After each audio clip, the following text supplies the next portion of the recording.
Sveiki. Šį kartą rekomenduosiu nedaug žiūrėjimo vietų, nes vis tiek žiema ir privažiuoti nėra lengva. Tai pirma mano rekomenduojama vieta būtų C, 2-5 greičio ruože.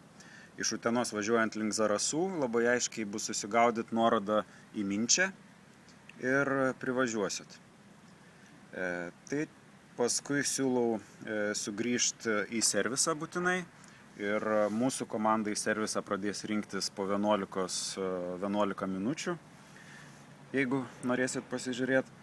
Ir dar viena rekomenduojama vieta L. Čia iš tikrųjų gal netiek patogu reikėtų atvažiuoti anksčiau, bet tikrai verta, nes čia iš eilės daug tramplinų, o paskui, jeigu nepatingėtumėt pasukus į kairę, šituo keliuku koks kilometras nuo šito posūkio, gal mažiau, yra irgi labai pavojingų ir įdomių vietų. Tai trumpai tiek ir iki pasimatymo.